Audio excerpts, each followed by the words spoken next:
The message no one took seriously. The Galactic Council met in the Grand Hall of Virex Prime. It was a massive place with long crystal windows and high golden walls. Representatives from over 200 species sat at their tables, whispering and debating.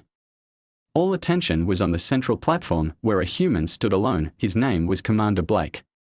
He wore a black uniform with silver stripes on the shoulders. His face was calm, but his voice was sharp. "We are warning you now," Blake said. "Something is coming. It is not natural. It is not random. And if you ignore this, your skies will burn." Laughter broke out across the chamber. A tall green-skinned diplomat from the Myla race stood and smirked. "Humans always think they see danger," he said. "You come from a death world. You expect everything to be violent. Not all problems are solved with war, human." Another voice added, "Perhaps you're just afraid. You've never learned how to live in peace." Blake didn't argue. He simply placed a small black cube on the council table. A projection appeared, images of burned planets, broken ships, and strange readings from the edge of the galaxy. Ships had vanished. Entire colonies had gone dark. "We've tracked the pattern," Blake said. "It's moving in your direction." The council leader, a silver-colored being with glowing eyes, raised a hand. "Enough. The council appreciates Earth's concern, but we find no proof of a real threat. You may return to your space." Blake stared at them. His voice was lower now. "Don't say we didn't warn you." He turned and walked out without another word. The doors closed behind him. Back on Earth, deep inside a command center buried under the surface, Blake sat before a group of military leaders and scientists. "They laughed," he said. "Again." An old general crossed his arms. "Of course they did. The galaxy thinks we are animals with nukes. They forget who taught them to fight pirates. Who sent aid when their colony starved. They forget fast." Blake pointed at a star map. "This thing, it's not natural. It doesn't send messages. It doesn't trade. It moves, and where it moves, life dies. All sensors go black. Heat rises. And then skies turn red." A young analyst named Tom leaned forward. "Is it a weapon?" "We don't know," said Blake. "We just know it's coming. Fast." Far from Earth, in a quiet system called Linvar, a peaceful planet named Ullus floated in the dark. It was home to bird-like beings who lived in floating cities made of glass and silk. They didn't believe in war. They didn't believe in fear. That night, the stars above Ullus flickered strangely. A red line appeared in the sky, like fire cracking across the black dot, and no one knew what it meant. But it spread fast. In 2 hours, communications were lost. In 3, the skies of Ullus were red. Not sunset red, but a deep, angry red, like the sky itself was bleeding. Then the signals stopped. In the Galactic Council Hall, panic filled the air. "We have lost contact with Ullus." There were no warnings. No attacks. The cities just vanished. Now, no one laughed. A blue-skinned ambassador looked at the recordings from Earth's warnings. He trembled. "Call the humans," he said. "Now." But Earth didn't answer. Not yet.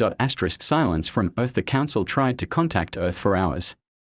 Long-range messages were sent through every channel, diplomatic lines, trade networks, even old military codes. No reply came back. The Earth embassy on Virex Prime was locked. Its metal gates sealed tight, windows black. No lights. No movement.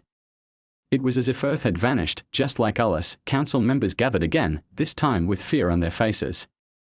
The leader, glowing pale and unsteady, whispered, "What if they knew more than they said?" One diplomat stood up. "What if Earth is hiding something?" Another said, "What if they caused it?"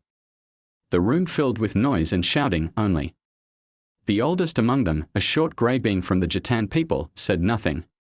He simply watched the last images of Ullus, where the red sky boiled above the empty cities. He remembered the humans' words, "Don't say we didn't warn you." Deep beneath Earth's surface, inside a hidden war bunker called Iron Core, Blake stood in front of a giant screen. It showed moving red dots, systems going dark one by one. Each dot had been a colony or outpost. Now, each one was silent. Tom, the analyst, looked up from his station. "It's accelerating." Every system it consumes makes it stronger. Blake nodded. The council has finally seen it. The general entered, holding a folder. They've sent 50 messages in the last hour. They want help. Guidance. Protection. Blake didn't answer. He stared at the map. They are too late, he said. This is no longer about warnings. This is survival. In the council hall, panic turned to action. A fleet was formed.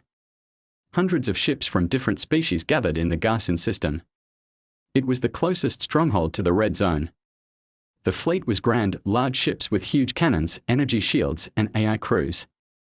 It was the largest force the council had ever built. They believed it would be enough. The council sent them with pride. Broadcasts were made. Speeches were given. Hope returned. 3 days later, a quiet signal arrived. One single message. A broken voice whispered across the stars, they are inside us. They are not ships. They are heat. Light. Fear. We cannot see.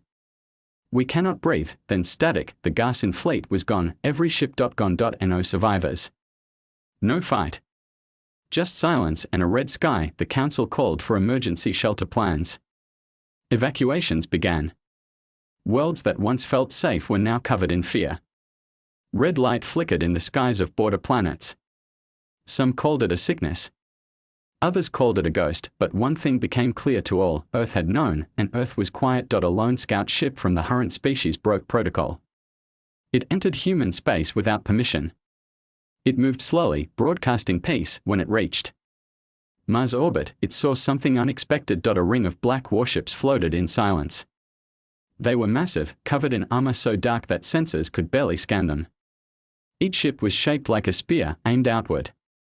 Not toward Earth, but toward the stars. The scout's message came: this is Ship HFY of the Hurrent Union. We seek contact. No answer. Then, from deep space, one human warship moved. Its engines glowed dim red.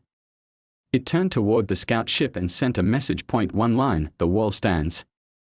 You were warned. The human ship didn't fire. It simply returned to its position, guarding Earth. The scout left in silence. Back at the council, fear turned to desperation. Why would they stay silent? One asked. Why not help? The old Jatan diplomat whispered, because this time, Earth isn't trying to save us. This time, they are trying to survive on their own.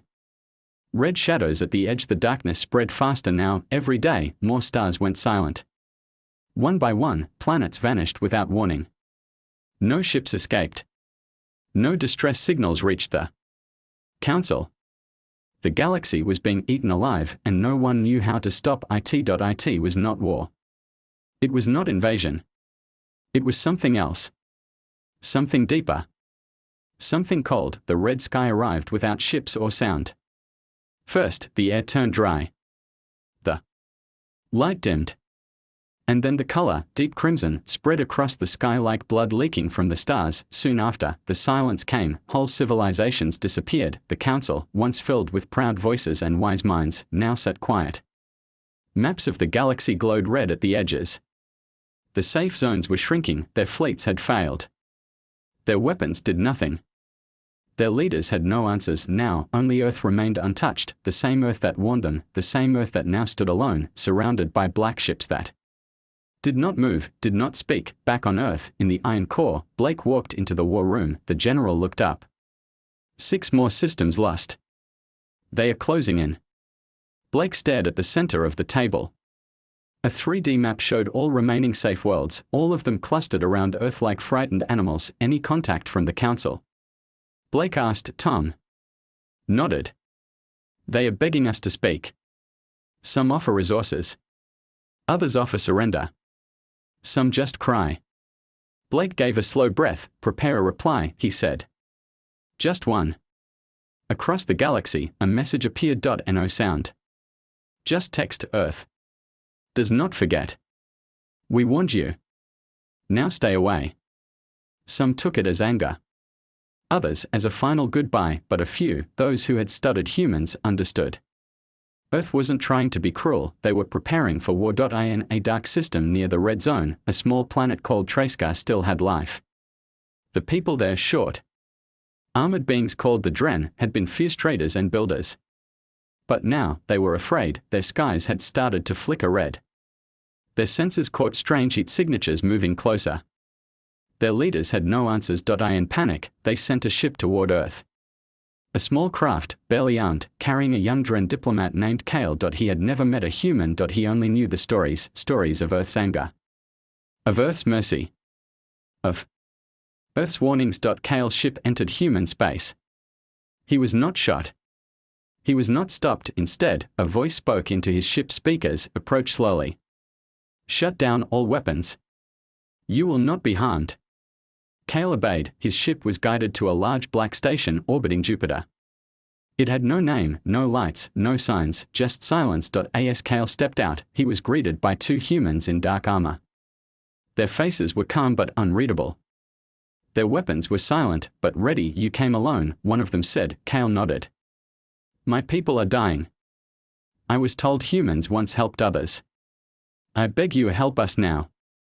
The human did not reply right away. He turned and walked into the station. Follow me. Kale followed. Inside the station, Kale was shown a room filled with screens. Red skies. Dead planets. Moving shadows with no form. What are they?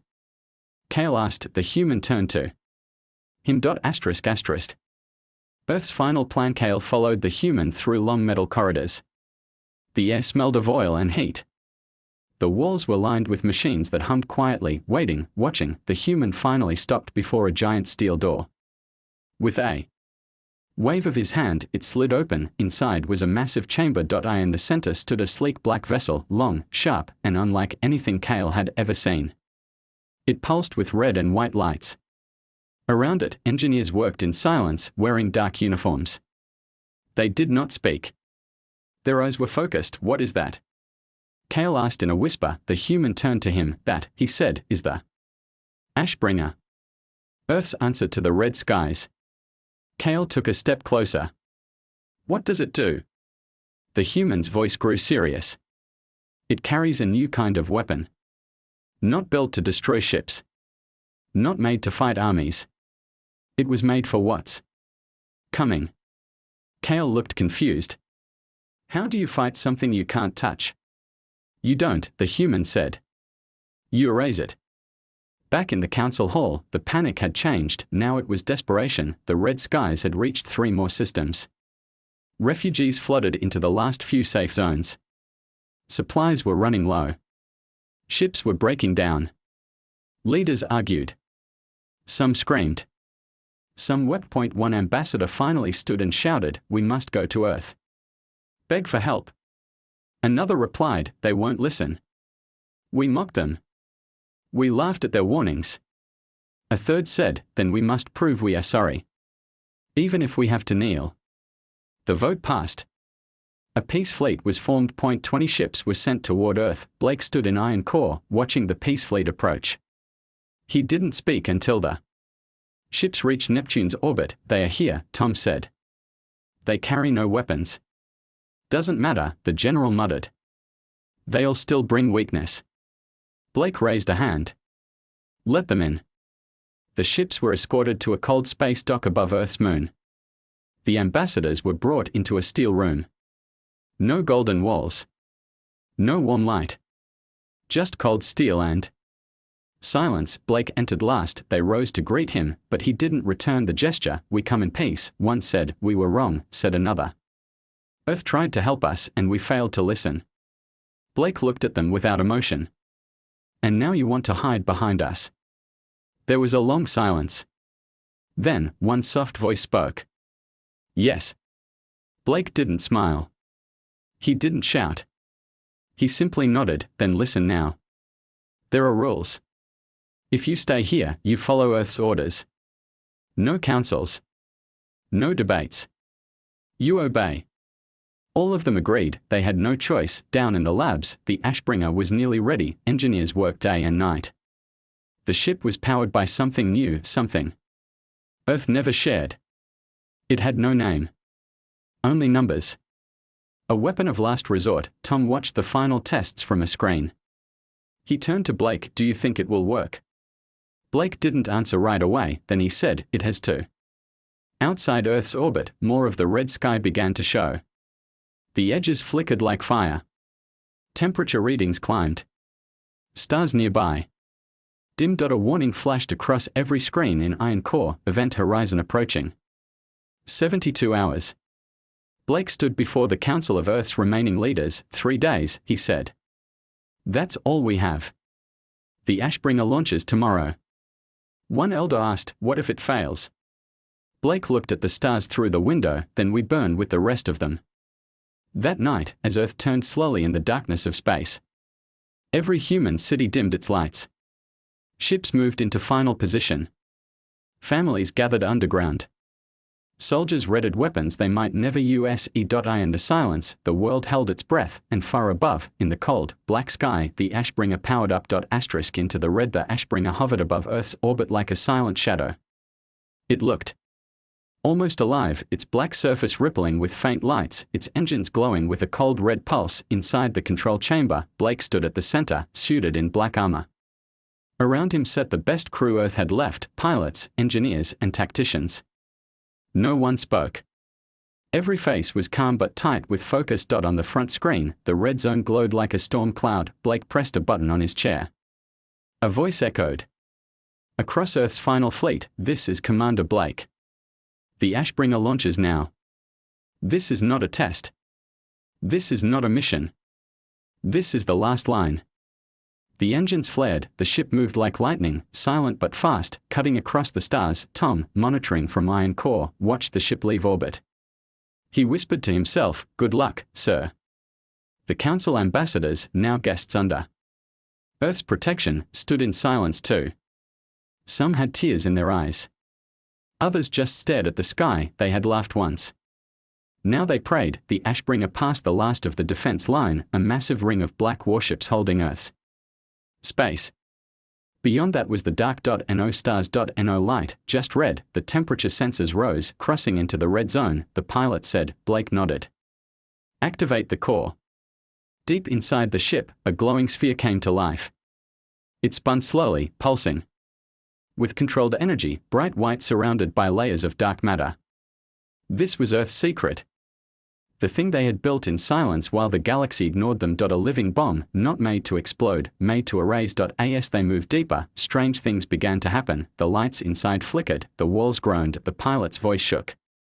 "Sir, some things are here." But the scanners show nothing. Then the pressure dropped for a second, something scraped across the hull, everyone froze. Outside, the red sky thickened. It was not like fog. It moved like it had a will. Shapes passed by alike. Shadows without form. The ship rocked slightly. "Hold the course," Blake ordered. "We are close." In the command center, they finally saw it. On the main screen, ahead of the ship, space was bending. Not in a way normal sensors could read. But to the human eye it looked like a storm made of glass and fire. "That's it," the weapons chief whispered, "the source." Back on Earth, Tom monitored the signal. "The Ashbringer is at target location." The general leaned in. "Is the core stable?" "For now. But we are losing contact. That red cloud is eating everything." Tom paused. "If this doesn't work, Earth is next." The general didn't reply. He already knew. Inside the Ashbringer, the crew worked fast, weapons ready. Core at 92% charge. Shields failing. Blake stood from his seat. He walked toward the viewing window. The red storm was right in front of them now, swelling with energy, twisting reality. "It's not a creature," he said. "It's not a fleet. It's a hunger. Pure hunger." He placed his hand on the glass. "Let's feed it something it can't chew." "Begin the charge-up sequence," Blake ordered. The room darkened. Lights turned red.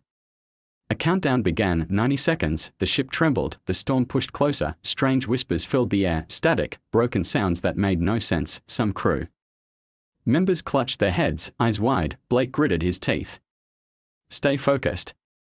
We hold the line." The screen flickered. For a moment, they saw things that weren't there. Cities on fire. Skies cracking. Faces screaming, but they held on. 10 seconds. The core reached full charge. the weapon aimed at the center of the storm, Blake gave the final command, fire. The core released, not a beam, not an explosion, but a white flash, pure and perfect. For a moment, the red sky stopped moving. The storm folded inward. Space twisted, and then, silence, back at Earth. All signals from the Ashbringer stopped, the screens went black. Tom stared. We lost contact. The general whispered, did it work? Nobody answered. Then, slowly, the skies began to return to black. Asterisk. The light after fire silence covered the Earth's command center. The room was frozen. No one moved. No one spoke. Every screen had gone dark the moment the Ashbringer fired. There were no signals, no updates, no data. Just empty stars on the monitors. Tom's fingers hovered over the keyboard. Still nothing, he said quietly. The general looked at the dark screen with tired eyes. Then either it worked, or there's no one left to tell us. Across the galaxy, others waited. On Virex Prime. The council hall stood nearly empty. Only a few delegates remained, their people now scattered or gone. They stared at the stars and waited. On hidden moons and refugee stations, survivors huddled together, watching for red light through cracked viewports, but the red didn't come. And not that day, not the next, not the one after. Instead, for the first time in months, the skies stayed black. On the seventh day, a signal appeared on Earth's system. Just one. It was not a full message, just a simple code, Ashbringer Alpha, status, complete. Tom jumped up. It's alive. At least part of it. The general leaned in, his voice urgent. Where is it? Tom worked the keys quickly. Triangulating, it's drifting near the edge of the red zone. Or what's left of it. He stared at the new data. Sir, the storm's gone. A ship was sent at once, a high-speed scout from Earth's elite fleet. It took hours to reach the Ashbringer. As it approached, the pilot gasped. The ship was still intact, but barely. Its hull was cracked, blackened. Parts of it looked melted. The outer wings were torn, but it floated. Inside, they found bodies. Some crew had died from shock. Others from systems failure, but in the command chamber, they found Blake, still breathing. His eyes opened when the rescue team arrived. He tried to speak but only managed a whisper. Did it stop? The pilot nodded. It's gone, Commander. You stopped it. Blake was brought back to Earth. The council sent their thanks, but Earth did not reply. Earth was mourning its lost crew. Earth was repairing its broken ship. Earth remembered the price it paid while the galaxy laughed. Weeks passed, then months. The sky stayed black. The red never returned. Planets once touched by the storm showed strange patterns. Dead soil slowly turning green again. Skies clearing, quiet life returning in places once thought lost. The council tried to rebuild, but things had changed. Most species looked to Earth now, not as enemies, not as monsters, but as protectors. Even the council's leaders agreed, Earth had earned its place. It had warned them. It had saved them. And it had survived alone. In a new hall, built not by gold or crystal, but by steel and stone, a meeting was called. The council asked Earth to rejoin the galactic fold. They asked Blake to speak. He came. Wearing his old black uniform, his face older, his eyes sharper. He stood before them. You didn't listen before, he said. And billions died. The hall was quiet, but we are not here to rule. We are here to keep the stars safe. He paused, then added, next time, don't ignore the warnings. Outside the hall, Kale, now a senior diplomat for the Dren, walked beside Blake. Do you think there will be a next time? He asked. Blake didn't answer right away, then he looked up at the stars. There's always a next time. Asterisk. Earth remembers. Earth became quiet after the storm, not weak, just silent. The planet didn't celebrate. There were no parades, no loud messages, no calls for glory. Instead, they buried their dead. The crew of the Ashbringer were honored in silence. Their names were etched into a black wall deep in the Earth's mountains, guarded by quiet soldiers and glowing lights. Blake stood in front of the wall one evening. He placed a single steel flower beneath the names. We warned them, he whispered. And still, we had to save them. Behind him, Tom approached, his steps slow. They want to name the ship after you, Tom said softly. Blake shook his head. Name it after the ones who didn't return. Across the galaxy, changes had begun. The council no longer held power over everyone. It was no longer the center of control, but a place of unity and planning. And Earth became something Else not a leader, not a ruler, but a watcher. On the edge of space, where the stars touch the unknown, Earth placed stations, dark, sharp satellites with deep scanners and quiet guns. They didn't speak. They didn't threaten, they watched, and they waited. On one cold moon near the old red zone, Cale walked with his daughter. She had never seen the red sky. She had only heard the stories. Did it really burn the stars? She asked. Cale nodded. Yes. But Earth stopped it. Why Earth? She asked again. Why not us? Cale thought for a long time, then he said, because Earth listens to fear. And fear made them strong. In the deepest levels of Iron Core, Blake sat before a glowing map of the galaxy. Dots lit up, blue for safe, yellow for recovering, white for unknown, but in one corner, a single red flicker returned. Tom's voice came through the speaker. Sir, we are picking up movement again. Not strong. Not fast. But it's there. Blake didn't flinch. He simply stood. Send a scout ship. Quiet. Watch it. Should we alert the others? Tom asked. Not yet, Blake said. Let's see if they've learned anything since last time. Back in the Council's rebuilt hall, a debate had begun again. Some members wanted more weapons, some wanted peace treaties, some wanted Earth to lead everything, but Earth said no. Blake sent a simple message to the Council chambers: we don't seek control. We seek silence. Prepare quietly.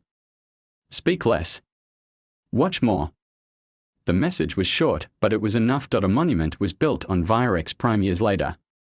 It was a statue of a human figure, standing tall in armor, hand raised not in war, but in warning. At the bottom were words carved in hundreds of languages. They laughed at the warnings. Then the skies burned red. We remember. Back on Earth, Blake grew older. He never returned to the Council. He didn't need to. Others carried the message now, younger commanders, new crews, but all of them were trained the same way: be quiet. Be ready.